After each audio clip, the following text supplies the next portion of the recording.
Bueno, acá el principal problema ha sido soja, buena parte del tiempo ha sido soja. Lo que sucedía es que tanto con máquinas mosquito, que son estas máquinas mecánicas terrestres que van aplicando plaguicidas, como por avionetas, se aplicaba plaguicidas, entonces acá la mayor parte de los vientos van hacia el barrio.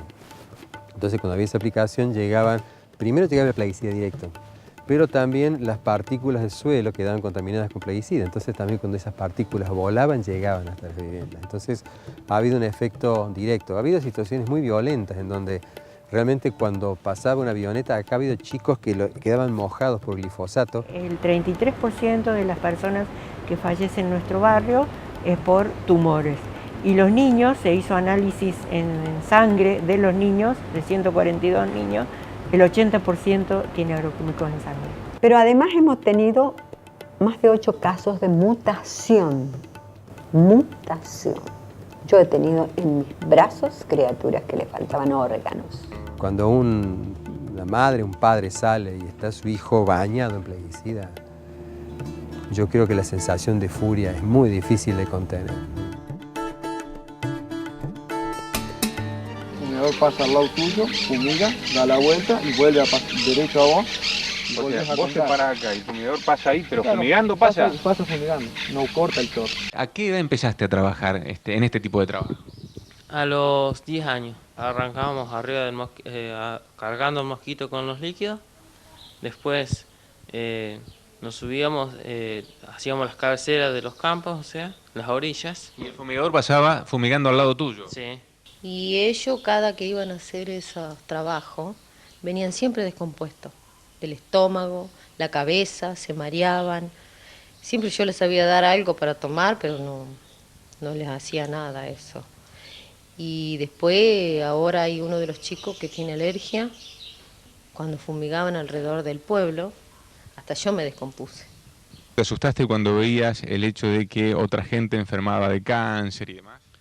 Sí, un poco sí, porque yo también hice bandera y al ver las otras personas, que pienso que me puede tocar a mí. Alberti termina la ciudad o las casas del barrio y comienza el campo alambrado de por medio.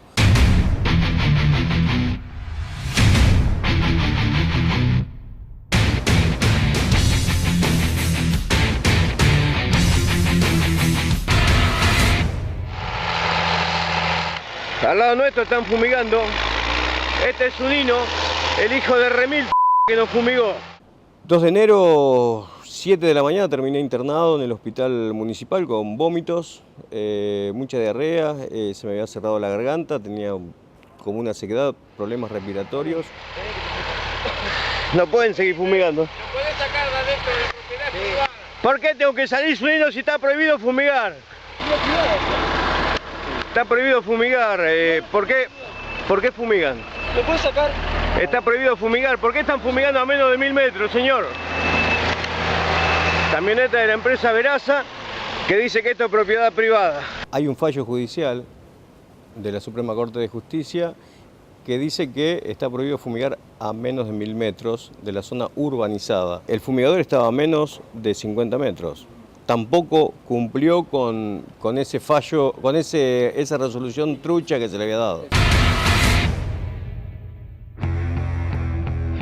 Hay decenas de situaciones donde en todos los pueblos que están inmersos en el océano de la soja, las mujeres, las madres de los chiquitos que son fumigados, los que viven en el borde de ese pueblo y tienen la plantación de soja enfrente, reclaman por lo menos que se haga un espacio donde se prohíba fumigar alrededor del pueblo. Y sin embargo, no solamente no lo consiguen, sino que en general se descubre que el principal aliado de los fumigadores es el intendente o el poder político. ¿Cómo se explica que un intendente no defienda a sus ciudadanos que están siendo fumigados y se resista a, por ejemplo, simplemente poner 1000 metros alrededor del pueblo donde no se puede fumigar? Sí, los más sensibles son los hijos, ¿no? Los hijos ya nacidos y los hijos en gestación.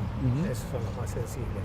Yo no sé si vos te acordás, hace unos cuantos años atrás, en la época de la guerra de Vietnam, había un dicho que decía, con una fuerte ironía, la guerra es un buen negocio, invierta a su hijo. ¿Cómo se explica que el poder político local, no el ministro, no el gobernador, sino el poder político local, termine generando alianzas con sectores productivos que simplemente ganan unas pocas hectáreas? ¿Pelean por esas pocas hectáreas? Yo estoy convencido de que sin la participación de los productores el cambio no se puede hacer, pero que la determinación de las franjas alrededor de los pueblos es un primer paso viable, porque además, si la soja llega hasta el borde de los pueblos, quiere decir que ese pueblo perdió la soberanía alimentaria. Claro. El pueblo tiene que importar verdura de hoja, tiene todo, no tiene horticultura, no tiene nada. Eso significa que recuperar, ¿no? Porque hay veces gente, yo quiero que el campo se aleje 1000 metros. No, yo quiero que las pulverizaciones se alejen 2000 metros. Y está demostrado de que claramente no hay un impacto en la producción sojera. ¿Por qué? Si se hubiera aplicado en Santa Fe, la gente de las organizaciones no gubernamentales que forman parte del Paren de Fumigar de Santa Fe, hicieron un análisis con mapas y con planos.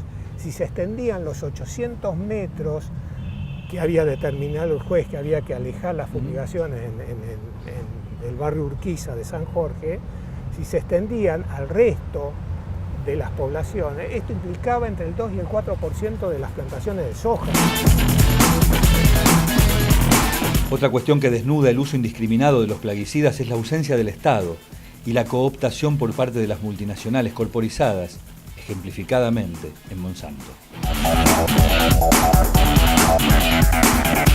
¿Qué es lo que pasa? No hay ningún pesticida, ningún producto químico que haya sido aprobado o que haya sido registrado para su uso. Cabe señalar que el SENASA no aprueba productos, sino que los registra. Lo que pasa es que ese registro habilita la utilización. Los registra toxicológicamente con una metodología que se llama la dosis letal 50% aguda, que no evalúa los daños crónicos y prácticamente no evalúa ningún daño subletal. Es decir, no evalúa si te enferma a mediano y largo plazo. Solamente el SENASA lo que te dice es no se tome el frasco entero de matamoscas porque eso lo va a matar. Evalúa sobre todo si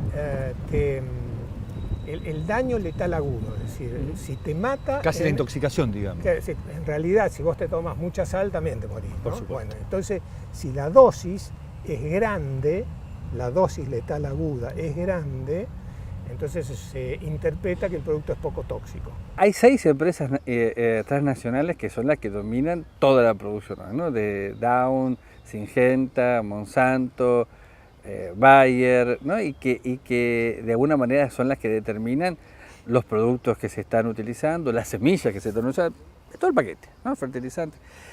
Ahora, evidentemente, y no es nuevo, a lo mejor tiene que ver con las políticas neoliberales de los 90, a lo mejor algunas anteriores, de que muchas veces se deja en manos de las mismas empresas el control o el control efectivo de lo que vos decías recién, las praxis o las prácticas que se van estableciendo, ¿no? Quizás la cuestión central es el modelo productivo que precisa de los venenos para sostener el monocultivo.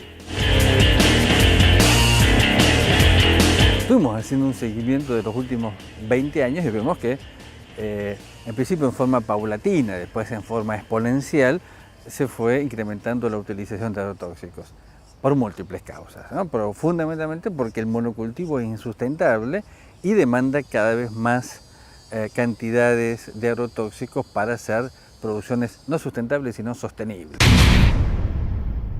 Estamos bajo una especie de envenenamiento silencioso permanente. Exactamente. Más allá de donde se apliquen los tóxicos, más allá de donde nosotros estemos viviendo, sea por la dispersión esta más típica que tiene que ver con el arrastre de las partículas por el aire, pero también por el agua, por los alimentos, por el suelo. O sea, los agrotóxicos viajan, son capaces de viajar, repito, en función de sus características físico-químicas, por los elementos ambientales. Los defensores históricos de El Campo en su concepción actual, señalan que otra modalidad llamada, por ejemplo, agroecología es utópica. Agregan, como siempre, que atenta contra el progreso y la tecnología corporizada en la semilla transgénica.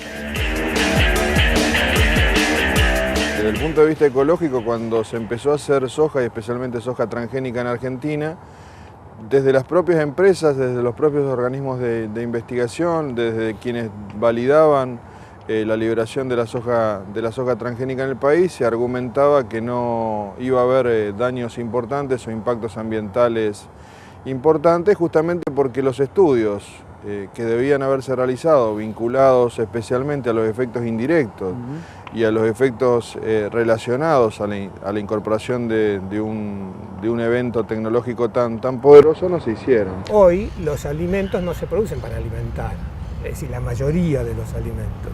La mayoría de los alimentos se producen para ganar dinero, ¿no? Hay excepciones, hay emprendimientos de agricultura familiar, hay emprendimientos agroecológicos y demás. Yo quiero recordar acá que los incas eran 10 millones de habitantes antes de que vinieran los españoles y le daban de comer a todos, no había hambre, es decir, cuando los españoles, cuando en Europa se morían de hambre, acá no había hambre, cultivando las tierras más áridas del planeta, ¿no? Y que eso estaba articulado con un sistema de distribución, no solamente era producción, sino que era distribución. Hay quienes aseguran, en cambio, que este modelo social y ambientalmente conduce al fracaso. ¿Por qué entonces no buscar uno nuevo? ¿Es posible para un país como la Argentina, tan dependiente como está hoy de una matriz exportadora de materias primas muy básicas, salir de una mirada de esas características y dejar de depender de la soja? Bueno, esto es una decisión de política muy intensa y muy extensiva a la vez. Pero yo te digo lo siguiente. Hay distintos sistemas agroecológicos, no hay uno solo. El biointensivo es el que requiere de mayor cantidad de mano de obra, pero que es capaz de producir en 400 metros cuadrados alimento vegetariano para una persona durante todo el año. ¿Sí? Esos son 25 personas por hectárea. Eso significa que en las 20 millones de hectáreas se puede producir alimento para gente, para 500 millones de personas. Producir soja para alimentar ganadería china y europea para las clases medias y altas es una determinación estratégica equivocada, que beneficia solamente a un grupo muy reducido de gente.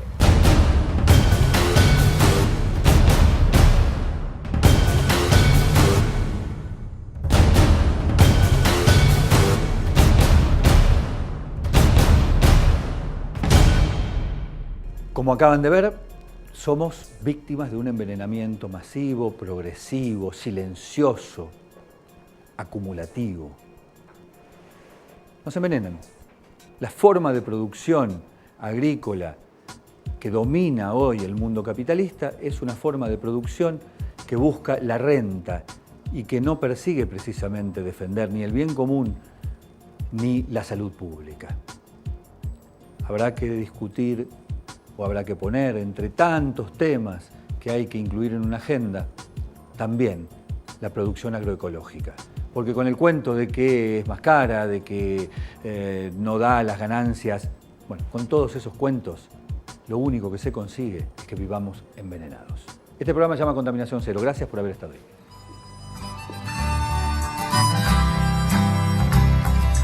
Para ser felices, solo necesitamos respirar el aire puro. Pero el aire está contaminado. Para ser felices, solo necesitamos alimentarnos con comida natural.